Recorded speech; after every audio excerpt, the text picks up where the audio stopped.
The Atlantic delivered its secrets slowly, and only to those willing to descend into absolute darkness. On the morning of March 14, 2024, a research vessel named the Belgica held position 63 kilometers southwest of the Irish coast, directly above the wreck of the SS Empress of Scotland, a 15,000-ton cargo liner that had been resting on the seafloor for exactly 80 years. Dr.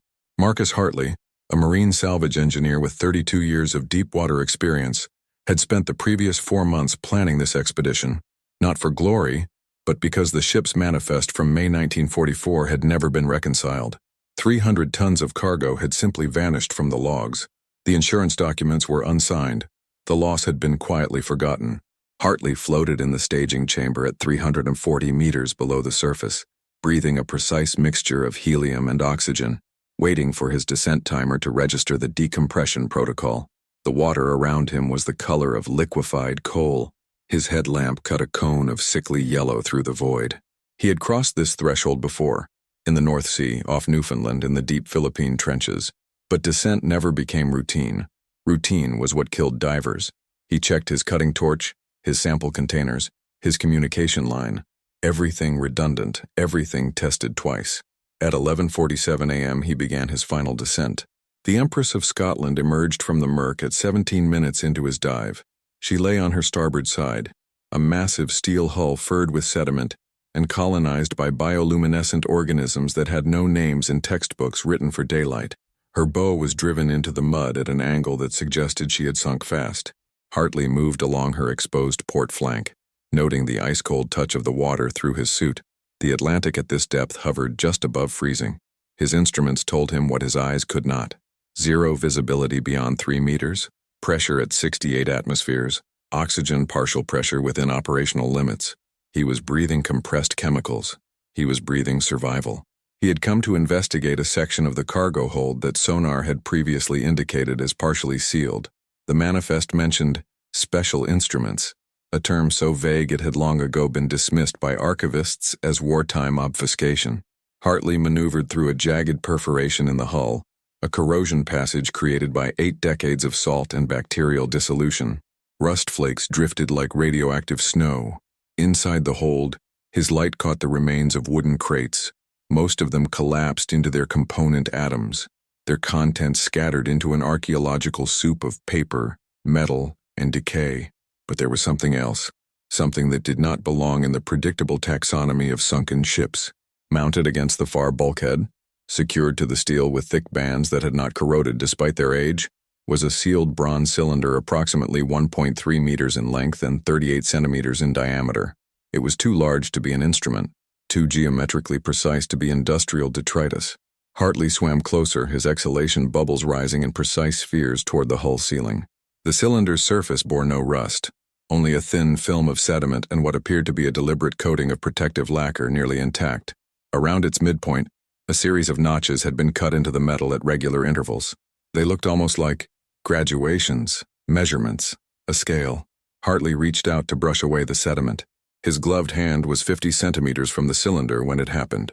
The object moved, not drifted, not rolled with the water current, moved with an internal mechanical certainty, a rotation of perhaps 12 degrees, accompanied by a sound that Hartley's helmet sensors transmitted to him as a dull metallic click, a sound that had no business existing on a shipwreck 80 years submerged. His heart rate, displayed on his heads-up vitals monitor, spiked from 72 to 94 beats per minute. He held position, 15 meters into the wreck, 50 meters into his planned dive window, suspended in absolute cold and absolute darkness. He communicated the anomaly in a series of coded bursts to the surface. Contact with unidentified sealed object, cylindrical, bronze, responsive to approach. Initiating documentation protocol. The response came after a 12-second delay, the speed of light measured through salt water and cable. Hartley, confirm responsive, define parameters. He described the movement, the sound, the geometry. From the surface, there was silence long enough to be statistically meaningful. Then, do not touch. Retrieve visual documentation. Return to decompression. Hartley's camera, mounted on his chest, had already begun recording. He held his position for another 90 seconds, watching the cylinder. It had settled into stillness again, but he had felt something fundamental shift in the architecture of the expedition. A sealed object 80 years submerged did not move. Pressure chambers equalized. Metal did not store energy that long, unless something inside had kept it active, unless someone had built it to remain active, had engineered it to function precisely in these conditions. He backed away from the cylinder, never taking his eyes from it, and turned toward the perforation. His decompression timer was already calculating the physiological debt of his decision to remain an additional minute and a half at depth. His body would spend the next 8 hours surrendering nitrogen through precise stages in water-filled chambers aboard the Belgica, or he would surface too fast and risk the neurological devastation of the bends. But that was a negotiable problem. The cylinder was not. As Hartley ascended, his light traced the wreck one final time. In his peripheral vision, he thought he saw the notched bronze surface catch the beam of his headlamp and reflect it back, not as simple reflection, but with the suggestion of intentional luminescence, as if something inside the cylinder had briefly illuminated in response to his departure. When he emerged into the staging chamber and removed his helmet, his first words to the surface supervisor were quiet, but certain. "We need to come back. There is something in this ship that was not supposed to sync with it." The video footage arrived on deck 22 minutes after Hartley entered the decompression chamber. The film showed what his words had only approximated: a bronze cylinder of impossible preservation, its surface bearing that strange graduated scale, mounted with military-grade precision against a hull that had otherwise surrendered entirely to entropy. The research team gathered in the Belgica's analysis cabin, a cramped space lined with monitors and archival equipment, and watched the footage in silence. Dr. Eleanor Voss, the expedition's historical consultant, leaned forward until her forehead nearly touched the screen. She had spent 18 years studying merchant shipping records from the Second World War, and in that time she had learned to recognize the difference between rust and revelation. "That cylinder is not part of the Empress of Scotland's registered cargo," she said quietly. Her voice carried the particular tone of someone whose field of study had just become unexpectedly consequential. "I have the complete manifest here. Electronics, silk, ball bearings, medical supplies, nothing that requires a sealed bronze housing with graduated measurements, nothing that requires military-grade securing bands." The expedition's lead conservator, Thomas Rourke, rewound the footage and froze it on the moment Hartley's light had caught the object directly. The manufacturing technique is consistent with early 1940s precision casting, British or American, possibly German. The interior volume calculation, based on wall thickness and diameter, suggests roughly 18 to 20 liters. You don't build something this robust and this sealed unless you're protecting something critical from water damage and pressure differential. Voss stood and moved to a filing cabinet in the corner of the cabin. She withdrew a leather-bound ledger, its pages yellowed to the color of old dental work. It was the original booking manifest for the Empress of Scotland's final voyage, dated May 3, 1944. The ship had departed from the port of Liverpool carrying 340 tons of mixed cargo, destined for Halifax, Nova Scotia. The pages detailed each consignment in the obsessive handwriting of British Port Authority. Careful, hierarchical, complete. Except for pages 17 and 18, which bore water stains but no actual entries. They had been deliberately left blank. "That's not standard procedure," Voss said. "Every ton that moves through a British port during wartime was accounted for. Requisition numbers, source documents, destination. The only reason to leave pages blank was security classification. Someone didn't want a record of what was loaded."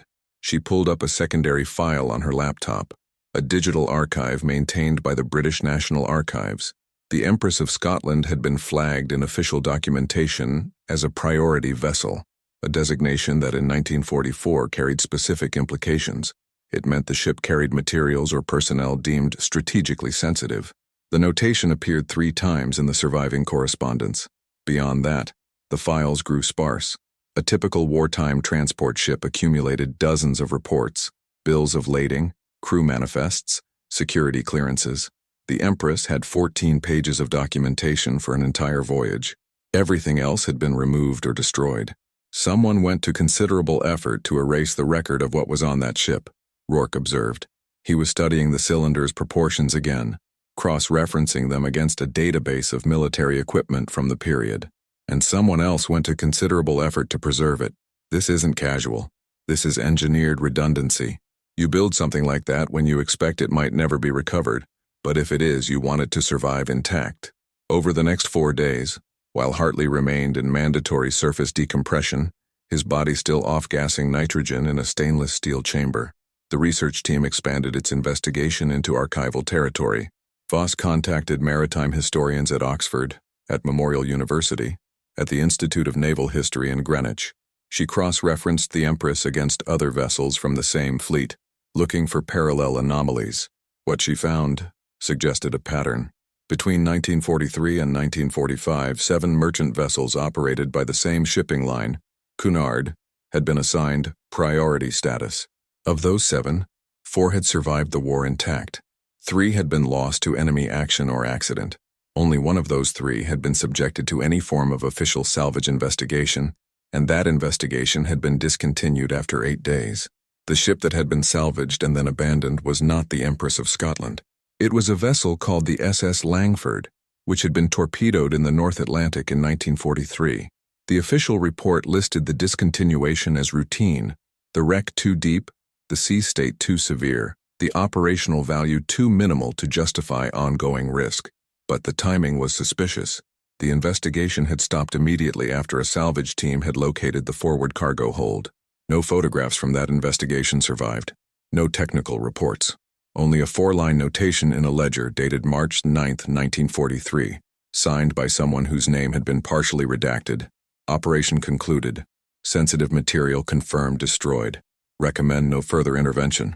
They were looking for something specific, Voss said. She was standing in the cabin again, this time with a printout of the Langford's manifest. Something valuable enough to send a salvage team, but not valuable enough to recover. They just wanted to confirm it was destroyed. Rourke looked up from his computer. And yet it's possible nothing was destroyed. It's possible it was transferred. The Langford went down in March. The Empress sailed in May. That's within the operational window for a covert salvage and redeployment operation. The implication crystallized in the room without requiring articulation. The cylinder Hartley had found was not merely an oddity. It was potentially evidence of a deliberate transfer of strategic material between 2 vessels during wartime, under conditions of security classification so profound that the record had been actively suppressed for 80 years. Someone had hidden something on the Empress of Scotland. Someone else had then hidden the record of that action itself. By the 5th day of the investigation, Voss had located a name in the secondary archives. Captain George Whitmore, who had supervised the Langford's salvage operation, and who had, according to a personnel file, been transferred to administrative duties at Cunard headquarters in Liverpool immediately following that operation. The transfer notation indicated a promotion. But promotions in wartime were typically assigned to officers who had performed exceptionally well. Transfers to administrative duty were typically punitive or precautionary, designed to remove someone from field operations for political or security reasons. Whitmore had died in 1967, but his family still maintained a residence in Liverpool. Voss made a telephone call. By evening, she had secured an appointment with George Whitmore's grandson, who mentioned that his family had inherited a collection of personal papers, correspondence, private journals, handwritten notes, that had never been catalogued or donated to any institution. The grandson had never understood why his grandfather had kept them locked in a steel cabinet in the attic of the family home. Now perhaps there was reason to find out. When Hartley finally emerged from the decompression chamber, his body restored to normal atmospheric pressure, the physical evidence had become almost secondary. The mystery had metastasized into something larger. Not just what the cylinder contained, but why it had been hidden, by whom, and what authority had deemed it worth 80 years of deliberate obscurity. Eleanor Voss arrived at 47 Belgrave Street in Liverpool on a morning when the Irish sea wind carried the salt-edged tang of an approaching storm. The house was a Victorian terrace structure, 4 stories of red brick and sash windows, the kind of property that had sheltered merchant families since the 1880s and had absorbed their secrets into its mortar. George Whitmore's grandson, Robert Whitmore, a retired accountant in his 60s, met her at the door with the cautious demeanor of someone about to relinquish something he did not fully understand, but had long suspected was significant. He had invited only Voss, not the full research team. Some things he had explained over the telephone required discretion. The attic was accessed by a narrow staircase that seemed deliberately designed to discourage casual exploration. Dust particles hung suspended in the thin light, coming through a single dormer window. The room itself was a monument to organized secrecy. Filing boxes arranged by date, trunks sealed with leather straps, a single steel cabinet with a key still inserted into its lock as if the house itself had been waiting for someone to turn it. Robert had not opened it in the 30 years since his father's death. Inside the cabinet lay 17 notebooks bound in worn cloth, each one dated consecutively from 1941 to 1956. There were also 4 envelopes marked with official military seals, unopened, and there was a single sheet of typewritten paper, clipped to a folder containing handwritten technical drawings, diagrams of cylindrical structures with graduated scales, internal mechanisms rendered in precise mechanical detail, notations in what appeared to be both English and German. Voss requested permission to photograph everything. Robert agreed, but with visible apprehension. She began with the notebooks, photographing entries chronologically. The first entries, from 1941 and 1942, were mundane, duties assigned, cargo manifests reviewed, personnel changes noted. But in March of 1943, the tone transformed. The entries became fragmented, deliberately obscured, written in a code that appeared to be nothing more than the deliberate scrambling of names and dates. Only one phrase appeared consistently, written in plain text: operational requirement, compartmentalized, level 7 clearance. Then, on March 9, 1943, the date that matched the ledger notation Voss had discovered in the archives, Whitmore had written something that broke the pattern of obfuscation entirely, as if he had decided in that moment that concealment was no longer possible or necessary. Inspection completed, object confirmed intact and functional, transfer authorized for secondary deployment. Recommend immediate relocation to priority transport. Under no circumstances may record remain in standard files. The technical drawings provided context without explanation. The cylinder's internal structure showed a complex arrangement of mechanical components: springs, a sealed chamber, what appeared to be a pressure release mechanism. But the drawings were incomplete. Critical sections had been deliberately redacted, inked over with such thoroughness that no detail remained visible. Whoever had removed that information had understood that even in hidden documents, certain knowledge was too sensitive to survive. Robert had brought tea upstairs, and it grew cold in its cup as Voss photographed page after page. By 11:47 a.m., she had documented every notebook entry and drawing. What remained were the 4 unopened military envelopes. She turned to Robert with a question implicit in her expression. "I've never opened them," he said simply. "My father was given them by his father with instruction that they were to be kept but never read. My father honored that instruction. I assumed there was legal consequence to breaking the seal, something about wartime classification that survived into civilian time, but perhaps now there is reason to know." Voss used a letter opener to break one of the seals. Inside were 3 pages of typed correspondence, dated May 1, 1944, addressed to Captain Whitmore from the offices of Cunard Steamship Company, stamped with a classification marker that read, "Secret Restricted Access." The letterhead bore the signature of someone identified only as Director Special Operations. The message was brief, direct, and devastating in its implications. "Captain Whitmore, authorization confirmed for transfer of sealed object and comprehensive technical documentation from operation completed under Maritime Authority to transport allocated as per agreement with Government Liaison. Vessel Empress of Scotland is designated as secondary deployment platform. No record of object's origin, method of acquisition, or current deployment is to be maintained in company files or government record. All documentation relating to earlier recovery operation is to be transferred to secure archive and marked for destruction per classification protocol. This operation is to be comprehensively denied. Should inquiry arise, standard response is equipment loss during transit due to enemy action or marine hazard. Under no circumstances is the nature of the object to be disclosed to crew or subsequent salvage operations." The second envelope contained a brief telegram, dated May 3, 1944. "Object secured. Transfer successful. Destination confirmed. Maintain operational silence indefinitely." The third envelope held a photograph. It showed the interior of a ship's cabin, and on a steel table in the center of the frame sat the bronze cylinder, or a precise duplicate of it, positioned against a backdrop of measurement markers and documentation sheets being examined by 3 men in military uniforms.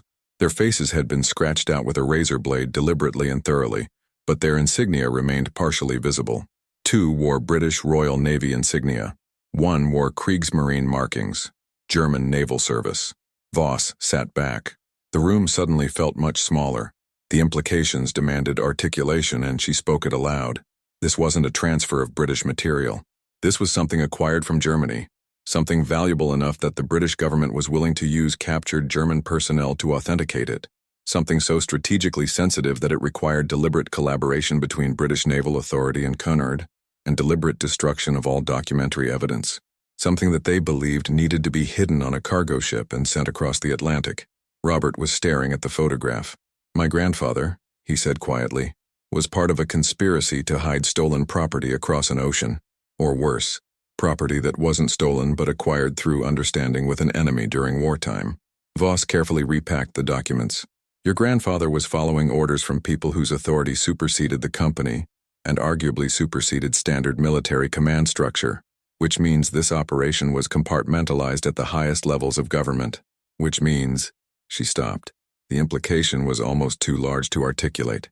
"Which means the cylinder that was hidden on the Empress of Scotland 80 years ago was placed there deliberately, by people who understood it would sink, who accepted that loss as operational cost, and who apparently made no serious attempt to recover it. Unless," Robert offered, his voice hollow, "they did attempt to recover it. Unless the reason the record was sealed and the investigation discontinued on the Langford was not because the material was destroyed, but because someone succeeded in retrieving it before official salvage could locate it." The storm arrived as Voss was leaving Belgrave Street. Rain drove hard against the taxi windows as it carried her back toward the port. She had the photographs stored securely in her encrypted drive, but she could not shake the sensation that she had crossed a threshold from historical curiosity into something far more precarious. An object had been hidden with deliberate intent to remain undiscovered. For 80 years that intent had held. Now a single dive into absolute darkness had changed everything. The cylinder in the wreck was no longer merely an archaeological anomaly. It was evidence of an act of state conspiracy, a deliberate concealment with possible implications extending far beyond a single wartime voyage. And somewhere in the physical structure of that bronze chamber, preserved by engineering designed to outlast empires, lay proof of what that conspiracy had been meant to protect. The return to depth occurred on April 2, 2024, exactly 20 days after Hartley's initial discovery. The weather window was narrowing. The Atlantic had entered that unstable season between spring storms, and the forecast permitted only a 36-hour operational window before conditions would force the expedition to abandon the site permanently. This time, Hartley was accompanied by Dr. Eleanor Voss, who had undergone accelerated diver certification over the intervening weeks, and a specialized salvage engineer named Patricia Chen, whose expertise lay in the extraction and preservation of artifacts under extreme environmental pressure. The bronze cylinder would not be pried loose or dragged through the wreck. It would be encased in a protective housing, sealed in an inert gas-filled containment system, and retrieved via mechanical winch with redundant safety cables rated to 7 times the anticipated load. The descent was methodical and precise. Hartley reached the cylinder first, confirming its position and condition through live video feed to the surface. The graduated scale remained untarnished. The securing bands had not shifted, but something had changed. In the intervening 3 weeks, sediment had partially recovered the object, as if the ocean itself had attempted to reclaim what human hands had disturbed. The team worked with deliberate slowness, removing sediment, installing the containment housing, securing the extraction cables. At 14:33 on April 2nd, the winch began rotating. The cylinder, which had rested in absolute cold and absolute darkness for 80 years, began its ascent toward a world that no longer remembered it existed. The extraction took 4 hours. By the time the containment housing breached the surface, evening had begun to fold across the Irish coast. The cylinder was moved to the Belgica's internal laboratory, a climate-controlled chamber where temperature and humidity could be precisely maintained. Eleanor Voss stood before it, flanked by Thomas Rourke and 2 additional conservators from the National Maritime Museum in London, who had been flown in via helicopter specifically for the opening procedure. "We're going to take this slowly," Rourke said. He was examining the seals with a magnifying lens.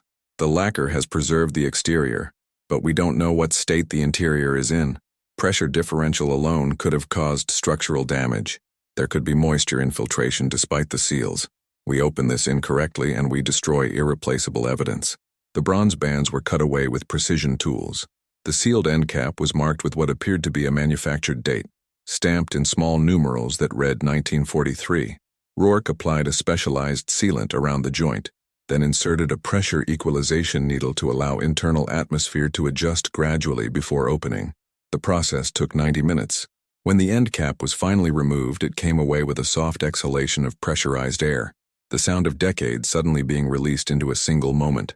Inside the cylinder lay a canvas-bound ledger and, wrapped in oilcloth, a series of photographic plates and handwritten documents.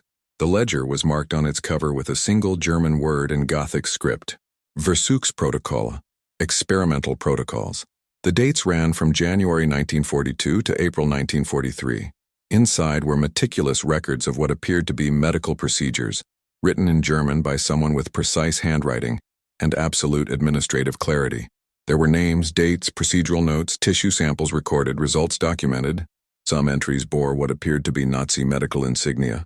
Others bore notations indicating cooperation with Swedish and Swiss research institutions. The documents included correspondence with neutral country academic centers, requests for materials, offers of financial compensation. Eleanor Voss did not immediately speak. She was reading entries translated in real time by a linguistic specialist who had been summoned by videoconference. What the ledger described was methodical medical experimentation, research conducted on detained subjects without consent, under conditions that had clearly resulted in significant morbidity and mortality. The research appeared focused on hypothermia resistance and pressure adaptation, the kind of work that would have been valuable to military programs concerned with submarine operations and high-altitude exposure. "This isn't just hidden property," Voss said quietly. "This is documentation of crimes against humanity. This is evidence of what happened in research facilities that were officially erased from Nazi records. This is—" She stopped. "This is what they sent across the Atlantic." The research continued in Oxford over the following 6 weeks. A team from the Holocaust Memorial Institute was brought in to verify the ledger's authenticity. Archivists cross-referenced the names and dates against survivor testimonies and captured German records. What emerged was a fragmentary but devastating narrative, a clandestine medical research program that had operated with knowledge of Swedish and Swiss authorities, that had maintained correspondence with academic institutions in neutral countries, that had attempted to transfer its findings to safe locations as the Nazi regime collapsed. The Empress of Scotland had apparently been part of that salvage operation, not to preserve military technology, but to preserve scientific records that powerful people on multiple sides of the conflict had wanted to protect from public scrutiny. The British government's response was initially one of profound silence.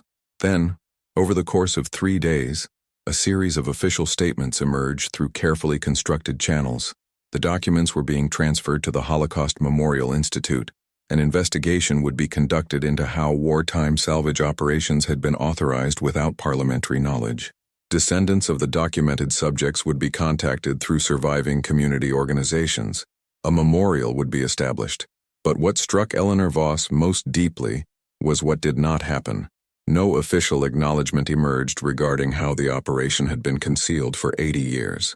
No investigation was announced regarding which government officials had authorized the burial of these records. No prosecution was pursued against anyone still living who might have been complicit in the cover-up. The apparatus of institutional power that had hidden the cylinder carefully preserved itself by appearing to cooperate with disclosure. Hartley was invited to a formal ceremony on July 15, 2024, at the National Maritime Museum in Greenwich. The cylinder was displayed behind protective glass, with contextual materials explaining its discovery and its contents. A bronze plaque bore a simple inscription: SS Empress of Scotland, 1944, evidence of hidden history, recovered from the deep, in memory of those whose names remain unknown. The museum director spoke of archival responsibility. Historians discussed the complexities of wartime decision-making. No one spoke of the deliberate, systematic erasure of documentary evidence. That evening, Hartley stood alone before the display case. The cylinder looked smaller in the climate-controlled gallery than it had in the absolute darkness of the Atlantic. Inert, complete. It had preserved its secret across 80 years and 340 meters of water, only to emerge into a world where the secret's significance could be acknowledged but never fully confronted. The ocean had been a more honest keeper of truth than any institution had proven to be. In the depths, the cylinder had remained what it truly was, a memorial to complicity, a testament to the machinery of forgetting that governments construct to protect themselves from their own histories. and now it sat behind glass, domesticated, contextualized, already beginning to fade into the background of a museum's permanent collection, where difficult truths could be preserved without requiring anyone to take genuine responsibility for the past they documented.